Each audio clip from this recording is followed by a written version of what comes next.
Divorce হওয়ার পর নারী খুশি হয় কেন? আসলে 300 টাকার নারী যখন 3 লক্ষ টাকা একসাথে দেখে, খুশি হওয়াটা তো স্বাভাবিক। আপনি হয়তো আপনার স্বামীর 3 লাখ টাকার জন্য ডিভোর্স দিয়ে চলে আসছেন, সেজন্য জোর গলায় বলতে পারেন কোনো মেয়ে বাদ কাপড়ের জন্য কিংবা দামি কোনো গিফটের জন্য টাকার জন্য স্বামীর চাইরা চলে আসে না। এলাকার সুন্দর মেয়েরা যখন বিয়ে হয় প্রথম স্বামীর কাছে পরীর মতন মনে হয়, আর ওই পুরুষের বাবা ডাক শোনাইতে গিয়ে তার বংশের প্রদীপ জ্বালাইতে গিয়া নিজের যত্ন নিতে ভুলা যায়, নিজের যত্ন নেই না, চোখের নিচে কালি পড়া যায়, তখন আর স্বামীর কাছে বউরে ভালো লাগে না। আপনাদের মতো কিছু মেয়েরা ভাইয়া বউরে ভুলা যায়, ঘরের বউ আর ভালো লাগে না। আপনাদের মতো কিছু মেয়েরা ভাইয়া ঘরের বউরে ভুলা যায়, অবহেলা করে, সময় দেয় না, তখন চাকরানির মতন মনে হয় ঘরের বউরে।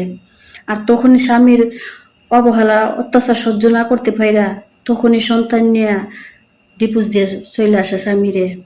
কোনো মেয়ে সন্তান হওয়ার আগে স্বামীরে ডিভোর্স দেয় না, সন্তান হওয়ার পরে যখন ঘরে বউ যখন ভালো লাগে না, অবহেলা করে, তখন এই ডিভোর্স দিয়ে চলে আসে বউ বাধ্য হইয়া।